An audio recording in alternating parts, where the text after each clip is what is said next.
In this video, I'm going to be talking about Meibomian Gland Dysfunction, or MGD, that has to do with these lipid oil-filled eyelid glands located in your upper and your lower eyelids. And specifically, the topic of how to reactivate them or how to regenerate them. And this is a very big debate going on in the world of optometry and ophthalmology for what we're actually doing to the glands whenever we treat them, or whenever we introduce prescription drops, or when we introduce a bunch of light energy, or when we do things like IPL, low-level light therapy, Meibomian Gland Dysfunction, things like that.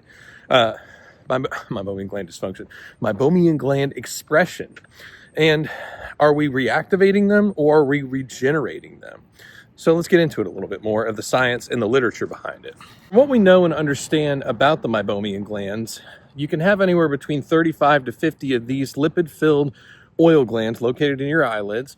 Your tears consist of three kinds of fluids. You got oil on top, water in the middle, mucus on the back layer. You got those three fluids that are responsible for your tears. So it's not just saline, it's not just a little bit of salt in your tears. It's actually three different kinds of fluids that represent what the liquid tear component is made of. Most interestingly, that lipid layer is a very important layer made by these little tiny oil eyelid glands. There's a lot of ways that a lot of us eye care professionals are trying to open the glands up, restore them, reactivate them, regenerate them. What are we ultimately doing when we open these glands up, heat them up, restore them, anything like that? The literature is suggesting a little bit of both, maybe. Some docs will lean on one side of the fence, stating that we're simply just reactivating the glands. They're just a little bit dormant, or in other words, put to sleep. And when you put a little bit of light energy in through various instruments and procedures and technologies like IPL, RF, intense pulse light with radio frequency, low-level light therapy, heated thermal pulsation expression, ultimately leading to Meibomian gland expression to evacuate the glands and actually allow your eyelids to produce new oil. So a lot of people think that it could be reactivation. A lot of people think it could be regeneration. It could be a little bit of both. Now, there's more literature and data to support that we're actually just reactivating the glands, meaning that when the Meibomian glands are clogged and constipated and inflamed, that whenever you apply a ton of light energy to them, to open them up, heat them up, express them, that you're actually just reactivating the glands and waking them up from sleep, because ultimately it's super concentrated sunlight, more or less, to stimulate the mitochondria located in the Meibomian glands. As you remember from biology class, that the mitochondria is the powerhouse of the cell. And when you stimulate the mitochondria with more light energy, remove inflammation that's jamming up and constipating the waste removal process, that causes the glands to work more efficiently. And by reactivating the glands, you're shoving a ton of light energy into them to cause them to produce more oil more rapidly, more efficiently, and give you a better lipid tear film. This is the thought behind the reactivation component, that the glands are just a little bit shortened or a lot bit shortened, and they're just constipated, and they're more or less dormant or asleep. And then whenever you put a ton of light energy into these the Meibomian glands, that you're reactivating them and kind of waking them up, basically, and removing the inflammation. So that's one thought behind this. The other thought has to do with maybe that we're actually regenerating the Meibomian glands. The regeneration component is suggesting that maybe that the Meibomian glands are actually dead, not functional in certain ways, and maybe that there's no life left in the back end of them because they run the whole length of your eyelid. But when you shove a ton of light energy in to stimulate the mitochondria, to remove more waste products and take more omega-3s, fats, lipids, oils, things that you're consuming on a daily basis, into making more Meibomian gland oil, also known as Meibum, that maybe we're regenerating the glands and putting new life into them when we shove a ton of light energy in, again, super concentrated sunlight with specific wavelength spectrums. And maybe we're regenerating the glands and actually putting new life into them. And there's a lot of fascinating research and data going on to prove which one we're more than likely doing. Now, from what we understand and know, that when you shove a light energy in to cellular tissues, that usually takes some level of, whether it's minimal or a lot of metabolic activity. You got to have some kind of metabolic activity for anything to occur if you shove light energy, vitamins, minerals, nutrients, anything like that into the Meibomian glands. So this is where reactivation comes into play, that the glands are turned off or sleeping and we're turning them back on. It's not like they've been unplugged completely and are just dead and dormant and lifeless, because there's probably some kind of cellular activity, and we might have the technology one day, sooner rather than later, to actually determine what level of activity there's occurring in the Meibomian glands. So many of you may know that in eye care we do what's called different types of imaging, like fundus photos, OCT, optical coherence tomography. That measures the cellular level of activity that's occurring in all 6 to 10 layers of retina, depending on what location you're looking at with the retina. I say 6 because when you get to the macula, it condenses to about 6 highly dense cellular layers. And you can see some metabolic activity or leaky blood vessels if someone has a blood vascular condition like uncontrolled blood pressure, uncontrolled blood sugar A1C, thus hypertension, thus diabetes, things of that nature. But there will probably be some technology sooner rather than later to help us measure the metabolic activity of these Meibomian glands, of the lacrimal glands, water glands located about here and here that produce the watery component of your tear film. Those are primarily impacted whenever there's an autoimmune condition or a thyroid condition, or let's say someone has had refractive surgery like LASIK or PRK, that the signal's not strong enough because the nerves were cut at the edges of the ends of the cornea and they can't make as much watery tear film anymore. That gets impacted here.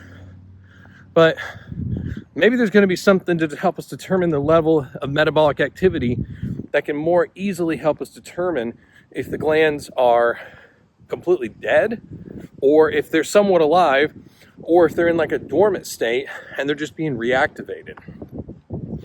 So where do I stand on this for today, as far as where we're at, closing up the end of 2025, moving into 2026?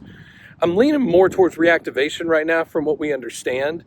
But as time goes on, and as we continue to learn more about the Meibomian glands and how to measure them, how to image them, how to understand them, how to manage them, how to treat them, what we can do for them. I'm going to change angles here. Those different kinds of things. I'm going to lean towards reactivation for now, but as science goes on, as technology advances, as our understanding of how the eyes work in connection to the human body changes, that may change one day, and it might be regeneration. We just don't know it yet at this time. But we're going to need different tools and instruments and technology and methods to measure metabolic activity of the cellular level component glands, of the cells, of the meibum, which is the lipid oil trapped in the eyelids. So there's a lot of different ways you can open the glands up. A lot of different ways you can... Sorry, that was a really loud car.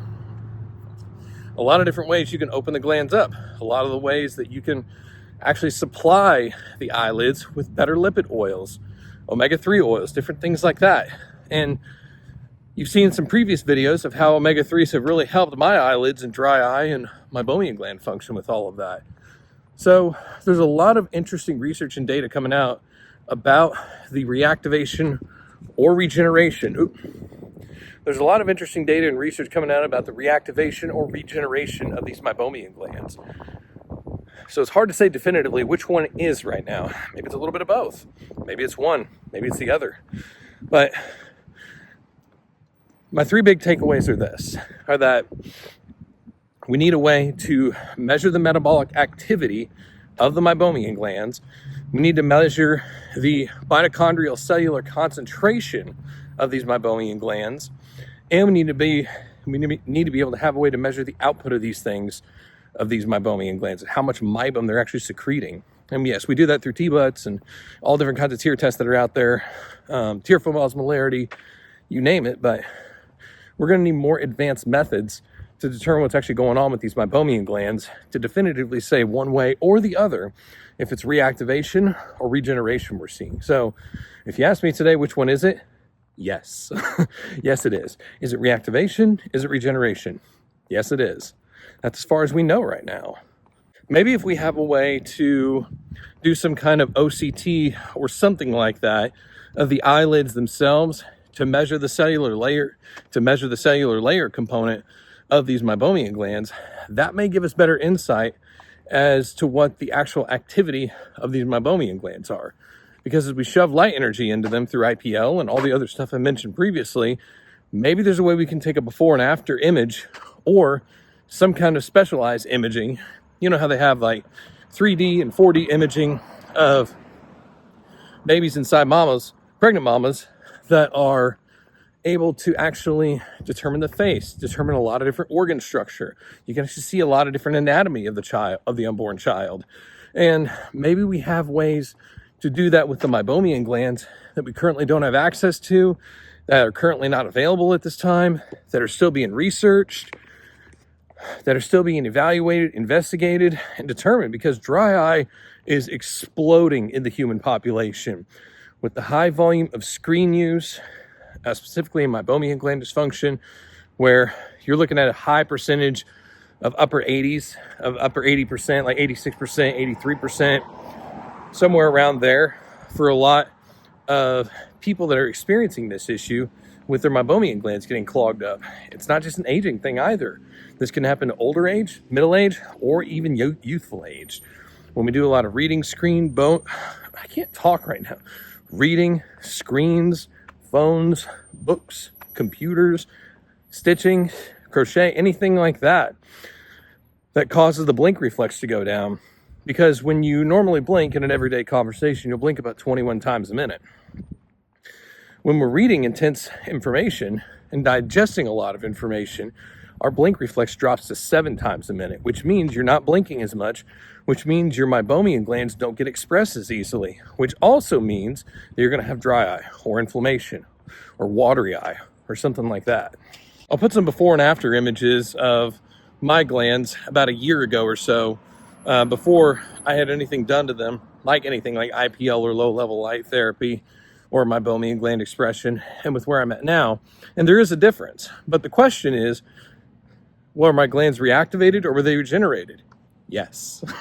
That's all you can really say for now, until you can definitively prove and measure and evaluate one way or the other of if the glands are being reactivated or if they're being regenerated. So as time and research and data and imaging information is collected, we'll get to find out one day, hopefully. But if you like this video, give it a thumbs up, subscribe to the channel, and tap the bell for notifications to learn more about your eyes. And go ahead and check out some other videos on the channel while you're here. Maybe there's something about farsightedness, glasses cleaning, contact lenses you might enjoy.